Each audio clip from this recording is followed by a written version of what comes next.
আমাদের সাথে যুক্ত হচ্ছেন সহকর্মীরা। শুরুতেই যাব বগুড়ায়, সহকর্মী আব্দুস সালাম বাবু আছেন সেখানে। বাবু, ভোট গ্রহণ শেষে ভোট গণনা চলছে, ভোট গণনার সর্বশেষ কি খবর রয়েছে আপনার কাছে?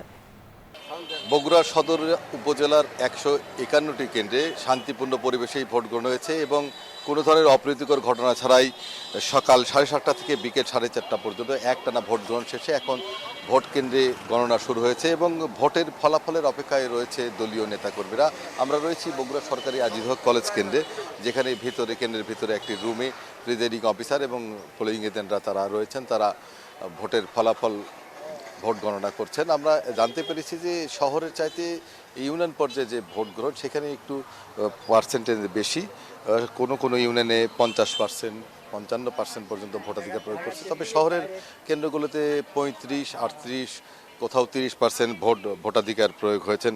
তো বগুড়া সদর উপজেলায় প্রায় 4,50,054 ভোটারেরও বেশি ভোটার তাদের ভোটাধিকার প্রয়োগ করার কথা ছিল আজকে। তবে উপনির্বাচন হলেও ভোটার উপস্থিতি তুলনামূলকভাবেই কম আমরা দেখতে পেয়েছি। সকালে কম থাকলেও বেলা গড়ার সাথে সাথেই ভোটার উপস্থিতি বেড়েছে। বগুড়া সদরের যে 150টি কেন্দ্র ছিল সেই 50টি কেন্দ্রে কিন্তু আইন শৃঙ্খলা বাহিনীর চাদরে ঢাকা ছিল প্রতিটি কেন্দ্র এবং ব্যাপক নিরাপত্তা ব্যবস্থার মধ্য দিয়ে নির্বাচন সম্পন্ন হয়েছে। জেলা নির্বাচন কর্মকর্তা এবং রিটার্নিং অফিসার ফজলুল করিম জানিয়েছেন যে তারা সুষ্ঠু এবং শান্তিপূর্ণ পরিবেশেই আজকের এই নির্বাচন অনুষ্ঠান করেছেন। সব মিলে 4,50,360 জন ভোটার ছিল এবং পোস্টাল ভোটার দিয়েছেন 3736 জন সেই ভোটার ছিল। এছাড়া 150টি কেন্দ্র ছিল, সেটা আগেই বলেছি।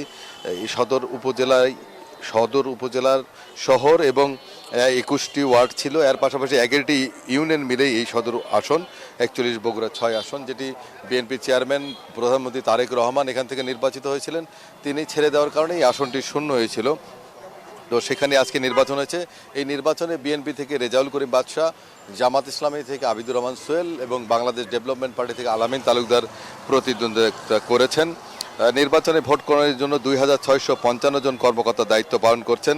এছাড়া 2 জন জুডিশিয়াল ম্যাজিস্ট্রেট সহ 18 জন নির্বাহী ম্যাজিস্ট্রেট ভোটের মাঠে ছিলেন। এর পাশাপাশি 1,382 জন পুলিশ সদস্য, প্রায় 2,000 আনসার সদস্য, 8 প্লাটুন বিজিবি, 10 প্লাটুন র্যাব সদস্য এবং সেনা সদস্যরা সহ সাদা পোশাকে পুলিশ সদস্যরা বিভিন্ন কেন্দ্রে দায়িত্ব পালন করেছেন। সব মিলে শান্তিপূর্ণ পরিবেশে বগুড়া সদর উপজেলায় উপনির্বাচনে ভোট গ্রহণ হয়েছে। এখন অপেক্ষা ফলাফলের। এই ছিল বগুড়াতে সর্বশেষ। একই খবর জানতে চলে যাব শেরপুরে সহকর্মী জোবাইদুলের কাছে। বাবু, ধন্যবাদ আপনাকে। আপনি যেমনটি জানাচ্ছিলেন বগুড়ার খবর, শেরপুরেও কিন্তু কিছু বিচ্ছিন্ন ঘটনা ছাড়া শান্তিপূর্ণভাবেই শেষ হয়েছে শেরপুর 3 আসনের জাতীয় সংসদ নির্বাচনের ভোট গ্রহণ। এখন চলছে গণনা।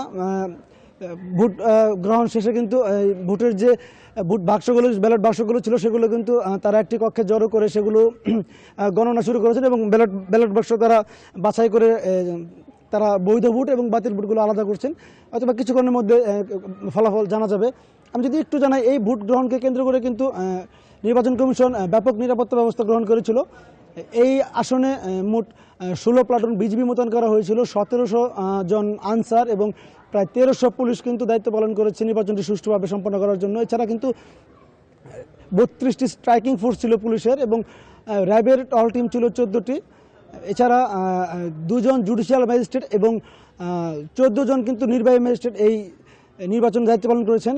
আমি যদি একটু বলি যে নির্বাচনের শেষ মুহূর্তে বিকেল 3:15 থেকে কিন্তু এই আসনে যে জামায়াত প্রার্থী তিনি কিন্তু নির্বাচন বর্জন করেছেন ভোটে কারচুপির অভিযোগ এনে। এছাড়া তিনি বেশ কিছু অভিযোগ এনেছেন যে তাদের এজেন্টকে মারধর করা হয়েছে, বের করে দেওয়া হয়েছে হুমকি থামকি দেখিয়ে, এবং ফলাফল শুটে আগেই সাক্ষ্য নেওয়া হয়েছে, এরকম কিছু অভিযোগ তুলেছেন। তবে এসব অভিযোগ কিন্তু ভিত্তিহীন দাবি করেছেন বিএনপি প্রার্থী মাহমুদুল হক রুবেল। তো সব মিলিয়ে বলা যায় 2-1টি বিচ্ছিন্ন ঘটনা ছাড়া কিন্তু বেশ শান্তিপূর্ণভাবে এই আসনে নির্বাচন ভোট গ্রহণ সম্পন্ন হয়েছে। এখন কিন্তু ফলাফলের অপেক্ষা রয়েছেন সবাই। তো এই ছিল আমার কাছে শেরপুর 3 আসনের নির্বাচনের সর্বশেষ খবর। ফিরে যাবো স্টুডিওতে অর্থের কাছে। ধন্যবাদ। উপনির্বাচনের ভোট গণনার সর্বশেষ খবর জানাচ্ছিলেন আমাদের সহকর্মীরা।